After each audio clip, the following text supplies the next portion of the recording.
I didn't tell you, I just went to the Fidel Castro School of Speech Making stuff.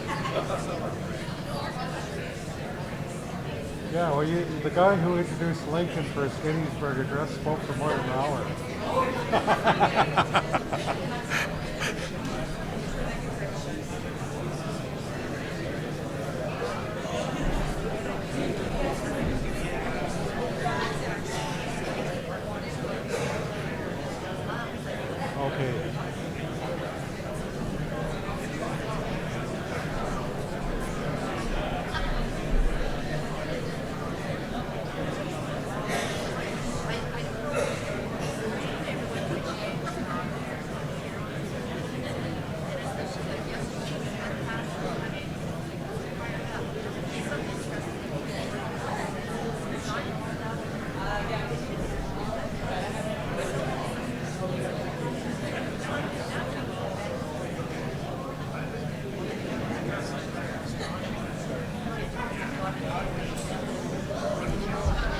All right, I think we're okay.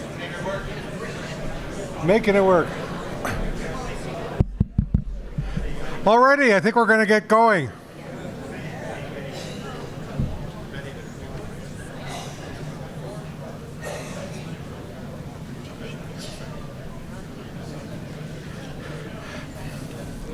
So I'd like to welcome everyone here to this presentation of the Northcott lecture. Yes. This is an annual event that's put on for the public and the people who attend the General Assembly of the Royal Astronomical Society of Canada. Ruth Northcott was an outstanding member of our society in kind of the middle of the 20th century, who just she passed away about 50 years ago this year. I actually am old enough that I actually met her at one of these meetings back then. Now, my name is Chris Gaynor. I have the honor of being the president of the RASC, and I also ply my trade as a space flight historian these days. Today we've had a couple of outstanding presentations relating to the 50th anniversary of the historic flight of Apollo 11 to the moon, and one by Randy Atwood, our executive director. I was going to give one, but I don't need to give one because I have an article in the Sky News which talks about my area of expertise, which is Canada's contributions to the Apollo program and to Apollo 11. So I'll just invite you to take a look at that when you have the chance. And Sky News is an excellent magazine in any case. I think I'll just get to the cut to the chase and introduce our main speaker tonight, Dr. James Hansen, Jim Hansen. Now, of course, he's best known today as the author of First Man, the biography of Neil Armstrong, which recently was adapted into a really fascinating movie, and I'm sure most of you have seen it. And Dr. Hansen has actually written quite a bit about the history of NASA and space flight, but NASA stands for National Aeronautics and Space Administration, and I would say that Dr. Hansen is the expert on the first A in NASA. He has written several books about the history of aeronautical research, aerodynamics. He's written a multi-volume history of the Langley Research Center at NASA, which is where they do a lot of that research. And I think that's an important reason why he was called upon to write this book with Neil Armstrong, or about Neil Armstrong. Now, the two astronauts who flew to the moon with Neil Armstrong, Mike Collins and Buzz Aldrin, both wrote books on their own. But Neil Armstrong did not, but he basically agreed with Dr. Hansen to write kind of his authorized biography. I think an important reason for that is kind of part of Neil Armstrong's character. Neil Armstrong, and I'm no expert because I never met him, but I've studied him a lot. Neil Armstrong loved to fly. He liked to fly anything, I think. And so he was probably very up to date with the historical work that Dr. Hansen has done about aeronautics at NASA. And I suspect that was a big reason why he agreed to let Dr. Hansen write his biography. So Dr. Hansen in his career, he's spent a lot of his career teaching the history of technology, especially in his specialty at Auburn University in Alabama. He's actually from Indiana, I believe, and got his PhD in history from Ohio State University and then went on to Auburn.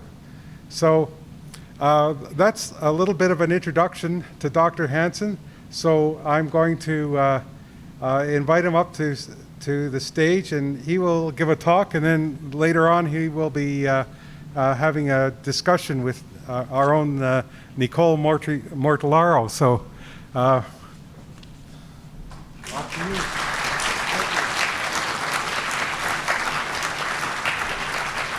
Thank you. They've asked me to take this off. Okay. Well, thank you so much for coming this evening. It's really an honor to be presenting the Northcott Memorial Lecture and for me to be here with you. I've visited Toronto maybe more than some Americans and much less than other smarter Americans than me. This is my fourth trip to Toronto. And I think maybe the worst weather I've seen in Toronto, but I'm still enjoying my visit a great deal. I always like to get a sense of my audience. I was a university professor for nearly 32 years, and you always need to find out where the troublemakers are, in the classroom. They're usually the hands are in the back, always in the back of the room. But I want to start by just asking you a question. I want to see hands again, and I'd probably be the same ones. I think that'll probably have their hands up, but. How many of you were living on July 20th, 1969 when the moon landing took place? And most of you, the white-haired people we're pretty certain. Let's just see, how many of you were not living in July 20? So it's a substantial number. It's an audience that really isn't representative of the globe's population, honestly. I haven't done the calculation for a while, but I think it's, the last time I ran it, somewhere between 80 and 85% of the world's population today was not alive on July 20th, 1969. So that means that for most people, talking about Apollo 11 and the moon landings is like you're talking about the War of the Roses. It might as well be medieval history to a lot of the younger people. And of course, unfortunately and inevitably, time passes.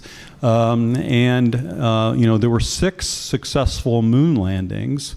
And of those 6 landings, meaning there were 6 commanders, there's only 1 commander still living. And of the moonwalkers, 12 different moonwalkers, there's only 4 that are still alive today, and they range in age. I think Charlie Duke is the youngest. He was with Apollo 16. I think he's about 85. And the oldest is Buzz Aldrin, who's soon to be 90. And so hopefully they're going to be around, the survivors are going to be around for a long, long time. But every time I make that speech, in the next months, there's going to come a time we don't have any of them with us anymore. And so it's been important to have the histories told. And not, I've written obviously about an astronaut or two, but one thing that Armstrong always would urge and emphasize is that it did take over 400,000 people to do this program. And the talks we heard today, which were great talks, I learned a lot from them, from the 2 gentlemen, is that there are a lot of people that are unknown to, except for people that are really looking deeply into the history, that deserve a lot of credit, because the astronauts were just the tip of the spear. And Neil always made sure, and I think most of the other astronauts have been pretty good about this too, but Neil in particular, he wanted to make sure that these other people got their credit. This picture was taken outside of Neil's home in 2004, 15 years ago, right after we finished reviewing the final revision of my manuscript. The book was originally published in 2005. Now, I still have the same hair today, but I just slick it back more, if you believe that. But I of course, this is my favorite picture. It's my only picture I asked for Neil to pose for, because I felt so fortunate to do the book with him. I had 55 hours of tape recorded interview with him over many, many months, and I spent a lot more time with him than that. So, I tried to keep, I didn't try to become his friend, although we did become friends, I think, later and stayed in touch. But it wasn't my job to be his friend. I was supposed to write an independent, scholarly biography of the man. And that's what he wanted. That's what makes him, in my view, personal view, really exceptional as one of the astronauts, because I can't really even think of one of the other astronauts that I've met who would trust a historian, an academic, to write their life story. Most of them have done it themselves, or they've done it in conjunction with other authors, and so they've had some control over the content. Once Neil agreed, and it took about 2 years, I could give you a whole talk on how it all happened and all the challenges of getting this an agreement from him. 2 years, but after he agreed, it was my book. It was my book. He was going to answer the questions that I asked him. He was not going to direct me. He'd never said to me, Jim, you need to ask me about this, or we need to do this topic. He just answered the questions. So if I didn't know enough to ask him good questions, it would have gone by the wayside. So I had prepared, I was about 20 years into my career at this point. I had done a number of other books. Like Chris said, I had done a lot of books about aeronautics as well as space, and I think they were a factor. I'll say something specifically about that in just a minute. But Neil is still with me. He died in August of 2012, coming up on 7 years ago. He died after quadruple bypass surgery, heart surgery. I had, in a sense, become his friend by then, and I remember giving talks, being asked to give talks in tribute to Neil after his death, and the first couple I gave, I had a hard time finishing. I mean, I really just choked me up, some of the things I wanted to say about him. He was a wonderful man, complicated, a simple but complicated man. And one thing that I think I tried to do as a biographer is I tried to portray him as honestly as I could, for the most part letting him speak for himself. But, you know, a biographer has to, you know, channel the evidence and put the story together. And there's some, obviously, analysis and interpretation. But so many meanings had been projected onto Neil, because Neil was kind of a sphinx-like personality. He didn't fill up. You know, he was modest, he was circumspect, he was articulate, but he was very choosy about what he articulated. And so he was the kind of the perfect, or one might say it was really not a great thing for him, but he was kind of the perfect vessel for iconography, for people to, because he became this global icon as soon as he stepped onto the lunar surface in 1969. And so, because he didn't fill up his own space, it meant people could fill up his space for him. They could project into him what they wanted him to be. And a lot of what they projected was, I mean, it's all interesting, but what those projections told us, as I came to feel, they told us more about us and what we wanted from our heroes and our astronauts and our explorers, from something as epic as the moon landing. It told us more about us than it told about him. So the book was both a biography, where it was trying to get to the real Neil as well as I could, and an iconography, where I tried to understand the storytelling that has been made a part of Armstrong's legacy. I'm going to start with a story. Neil grew up in a number of small towns in Ohio. I flew over Ohio from Atlanta to get here. And I went to school at Ohio State. I grew up in northeastern Indiana, about 50 miles from the town of Wapakoneta, which is usually called Neil's hometown. But in fact, as a boy, his family lived in several different Ohio towns, because his father was an auditor. He was an accountant that worked for the state of Ohio. And his father, Stephen, Neil was born in 1930, so in the 30s and into the 40s, Neil's father, Stephen, was given jobs by the state of Ohio to go audit the books of a particular county. And it would take about a year to get the books done. And Stephen had grown up on a farm himself, and Ohio is largely agricultural, except for 3 or 4 big cities. And so he was sent out to county seats that were essentially rural counties. And Neil lived in a number of towns as a boy, moved around a lot until he was really high school age. And for him, he skipped the second grade, because when he was moving around so much, they would evaluate him, and one of the teachers thought he didn't need to be in the second grade. So he went from the first grade to the third grade. He was such a good reader. But anyway, so he lived in a number of towns, but by the time he was ready for high school, the family had settled in Wapakoneta, which is in northwestern Ohio. Well, here's the story.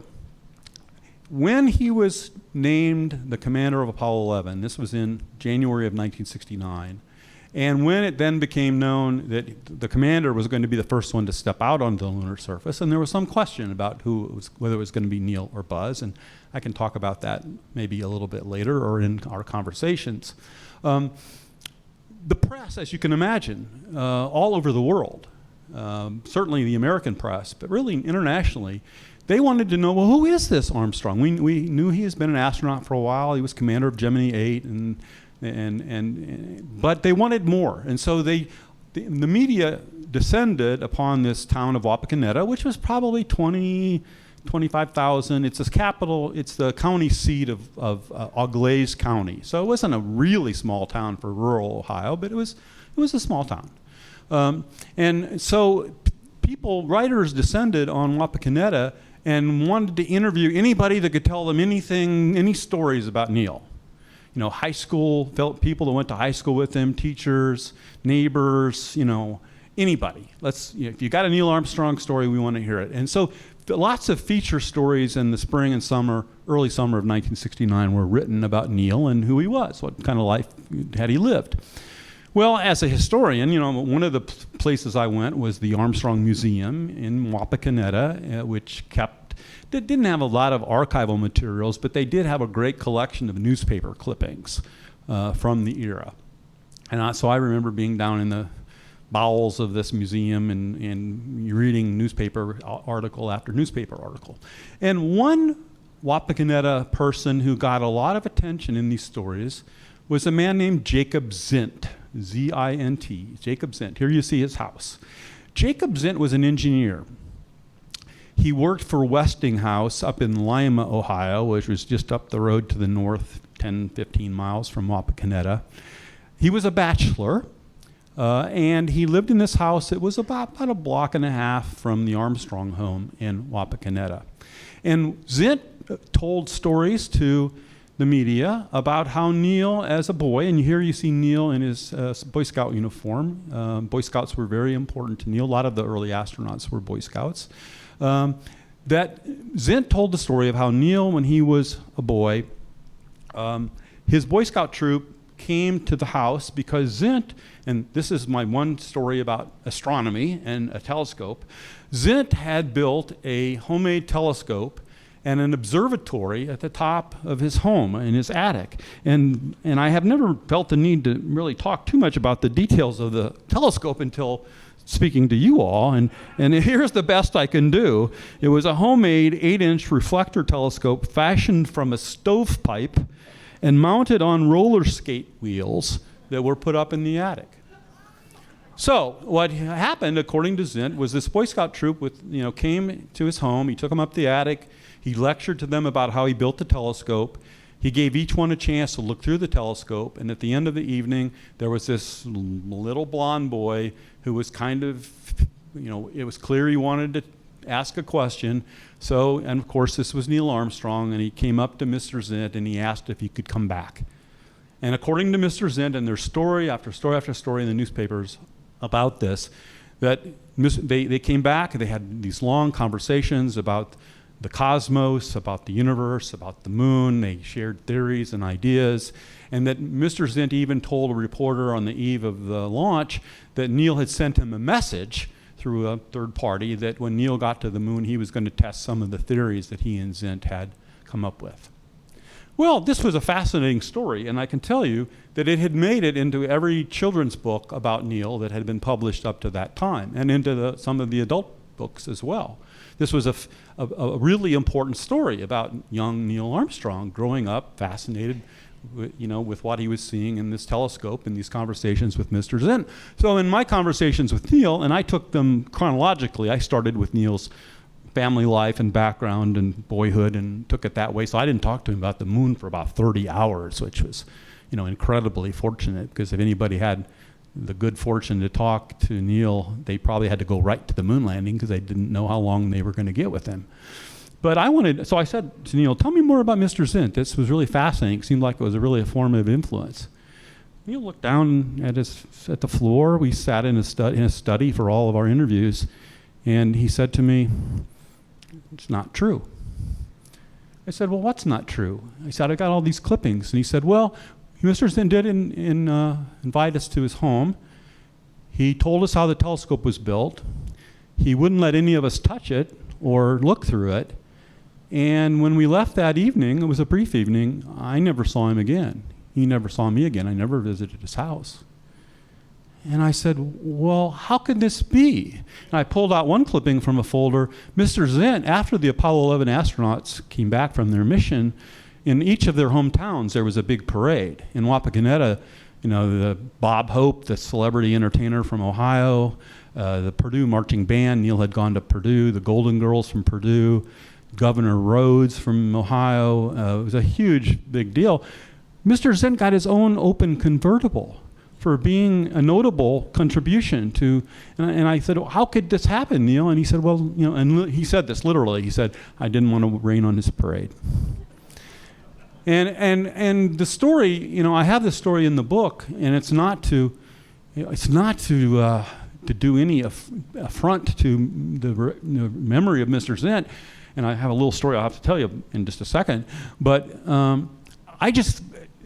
early in my research, this showed me with great clarity that I was not going to be able to trust a lot of stuff that I read. That, I needed to go to, if I hadn't asked Neil about Mr. Zint, this goes back to what I'd said earlier about him. If I hadn't asked him specifically about Mr. Zint and these stories, Neil would never have brought it up. He would never have said, you got to go back and clear this up, and I never did this with Mr. Zint. So it was important for me in terms of understanding how important the iconography and the storytelling, the myth of Neil Armstrong was going to be. Obviously what Mr. Zint was doing is he wanted to be part of the history, right? And he became part of Neil Armstrong's history, maybe forevermore, maybe not now in the way that he would have wanted it to be. I was giving a talk early after the book was published. I was doing a book talk for C-SPAN in Dayton at a public library, and my wife was with me on that visit. And after the talk, and I was signing some books, there was a man that was sort of staying in the back of the room, and my wife, could see my wife was talking to him, and she came up to me and she said, "There's a man back here that wants to talk to you." And I said, "Oh, really? That's fine." And so it was Mr. Zint's nephew. Of course, Mr. Zint was a bachelor, he never had children, but it was his nephew. And he told me how crushing this was for the family. In fact, he told me that, and I think I already knew this, but he said, we donated, and I think in the end they actually got paid for it, the telescope and the structure, roller skates and stovepipe and all, that Mr. Zint had used for that telescope had become the main exhibit in the Auglaize County Museum, because he was considered to be such a crucial personage in Neil's life story. So, I thought it was important to get the truth told about this, not just to show how, the myths could start and perpetuate, but I also thought it was important in terms of if you really want to understand Neil and who he was, and this gets back to something Chris was saying, if you accept the Zint story and then the trajectory of Neil's life story, you have a boy who was fascinated he was a dreamer, he was into astronomy, he looked at and talked about the heavens, he looked through telescopes, he was talking to the moon, and talking about the moon and the stars, he was into science fiction literature. All of that makes sense. Makes total sense if you're talking about the first man on the moon. It seems like that would be the trajectory. Problem is, it's not true. It's not Neil's trajectory. And people that were accepting the Zint story were actually making this part and parcel of a trajectory of his life story that was just not the way to understand who Neil was. So I'm going to show you in a bit what a proper trajectory really would be. And starting with this, Neil from the time he was a boy was all about airplanes. Remember, he's born in 1930. This is 3 years after the Lindbergh flight. There's lots of records and famous flights that are being made in the 1930s. Now, in the 1940s, as an early teen, the war takes place. His Boy Scout troop is identifying aircraft types. They've got booklets that have been passed out to them to learn what all the airplane platforms are, what they look like. Neil's an avid model builder. He's begging his mother, Viola, for pennies and nickels that he saves to build models. This is their home in Wapakoneta, and I've got a picture of his brother and sister over to the right. Neil was the oldest of 3 children, and I have to tell, this is the proto-engineer, meaning he was, even as a little boy, he was just, that's the way his makeup was. Neil would take a lot of the models that he built that weren't ones that he thought were necessarily his best made models, and he would put them in a box, and he would take them up to the upstairs bedroom window, and he taught his sister June and his brother Dean, at a little bit older age than what you're seeing in this picture, he'd show them how he wanted them to toss them out the window and have them glide down to the driveway. And Neil would have a bunch of popsicle sticks and a little notebook, And when the airplane glide landed, he would put the popsicle stick in, and he would write down which model airplane it was, and then he'd gather them up, he'd take them back upstairs, he'd have them do it again, he kept it in the notebook. He was doing systematic flight training, flight testing, as a 10-year-old. He was a proto-engineer. He was thinking very systematically about how airplanes fly. He wanted to become an aircraft designer. He got his pilot's license on his 16th birthday. He wasn't even interested in driving cars. That came later. I think he didn't drive a car till he was, well into his 17s. But airplanes, he was riding his bicycle out to this grass airfield on the edge of Wapakoneta. He was doing odd jobs to earn money and to just be around the mechanics and the pilots. There were a couple of World War II pilots that were giving lessons, and that's who taught him how to fly. I was lucky enough to interview one of them who is still living that told me about his teaching Neil how to fly. Neil went to Purdue, started in fall of 1947 to become an aircraft designer. So he comes into an aeronautical engineering program. He afforded college because he got a Navy scholarship. There was a naval scholarship program that he benefited from. And 2 years after he finished his second year of college at Purdue, well, the Korean War broke out. And he had to stop his schooling, go to Pensacola, Florida, go through naval aviation training. And here he is. This is my very favorite picture of him. On March 2nd, 1950, he's 19 years old. He's made his first carrier landing. This is out in the Gulf of Mexico. I mean, look at it. Look at that face. Is he 19 or is he 12? I mean, he's just such a young, fresh-looking guy, and he always was. So the war, he's in there in the war. He flies 78 combat missions. He flies the Panther jet. He's in an all-jet fighter squadron, one of the first Navy pilots in fighter squadrons that are flying jet planes. If you've ever seen the movie, and a lot of young people wouldn't have, but there's a movie that was based on a James Michener novella called The Bridges at Toko-Ri. And that's very close to what Neil's experience was in the Korean War. In fact, James Michener spent time on the USS Essex, the carrier that Neil's fighter squadron was on, and was in the wardroom often listening to pilot stories.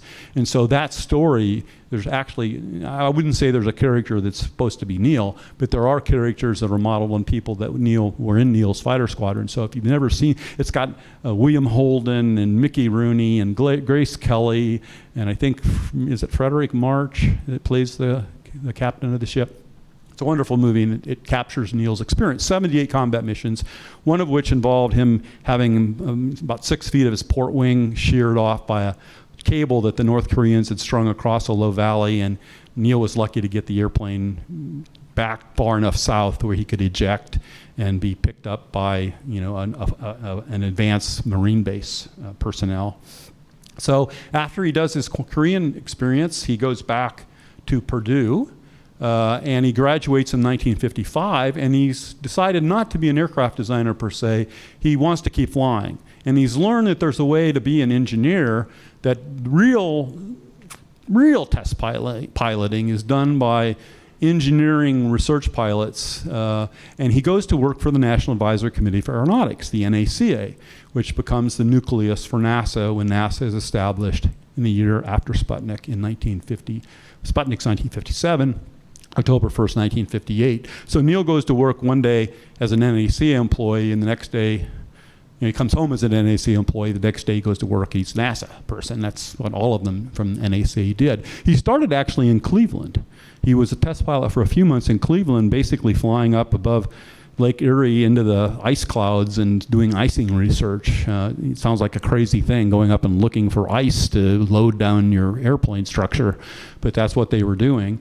And then he got a chance to go out to Edwards, where the NACA had their flight research station, because Scott Crossfield, the NACA pilot who was the first to fly Mach 2, was moving on to North American to be the company test pilot for the X-15 program. So when Scotty Crossfield left for his industry position, had left a position open in the NACA that Neil moved into in 1956. So he was out at Edwards, on the civilian side of Edwards, doing lots and lots of test flying. Flew 50 different types of aircraft, 24 hours 2,400 hours of flying time, a lot of it in jets. And of all the astronauts up through quite a few of the classes, he was the only one with any experience flying a rocket. He'd flown the X-1B, and of course he flew the X-15 7 times. And that scene is, flying the X-15 is the first scene in the movie, by the way. So that's what Neil is doing up into the time he decides to become an astronaut. So compare this trajectory with what you have if you buy the Jacob Zint myth. Neil's real trajectory was a boy passionate about airplanes, thinking he might design airplanes himself, a proto-engineer who goes to college in an engineering program, who really first and foremost saw himself always as an engineer, who has a formative military combat experience as a naval aviator. And one thing that doesn't often get mentioned, and I don't know if it's more than coincidence, I address this in the book, but 6 of the 7 Apollo commanders were naval aviators. And that wasn't because there was a bias in favor of naval aviators by the head of the astronaut program, because that was Deke Slayton, who was an Air Force pilot. So I explore the issue of why were the naval aviators, so popular as commanders for the Apollo missions. But that experience obviously was crucial, as was the X-15. Neil, I remember Mike and Buzz Aldrin both telling me that they were part of Class 3, and Neil was Class 2 that was selected in September of '62, that Neil that everybody considered him a shoo-in. Neil didn't think that necessarily, but the others, his peers, thought he was pretty much a shoo-in for selection as an astronaut. So that's the real trajectory of his life story, and anything that suggests otherwise is really kind of missing the boat. This is one of the most interesting quotes that I got from Neil, and this, I think, goes to the set of points I just made. I think this is a really, really insightful quotation. In case you can't, you could probably read it yourself, but just in case you can't, I asked him if he thought of himself as an explorer. I mean, all of us would think of him as an explorer. And he said, not so much. What I attended to was the progressive development of flight machinery. My exploration came totally as a byproduct of that. I flew to the moon not so much to get there, but it's part of developing the system that would allow it to happen. I think that's a really important insight into Armstrong. Maybe not the heroic, astronaut as cowboy that we might want, but this is the true reality. So the first myth, there's lots of myths. I could, if you want to invite me back sometime, I can go through about 15 other myths that there are about Neil. I'm only going to be able to deal with a couple of them, but it is certainly, I think, a myth that Neil was a young stargazer. I'm sorry to the Royal Astronomical Society of Canada. It'd be nice to say that he was a fellow telescope lover. I think he became one. He certainly became one over the course of his training as an astronaut and beyond. But that isn't how it started. That isn't what really motivated him. My biography, I think, is largely myth-busting, especially if you're dealing with iconic figures, because there are bound to be stories about them. And I think if you really want to get at the real Neil, you've got to challenge some of these myths. Myth 2, and like I said, I'm not going to get through many myths tonight, but there's this popular notion of the right stuff, which goes back to Tom Wolfe's very good book, published in 1979. I would invariably assign it to my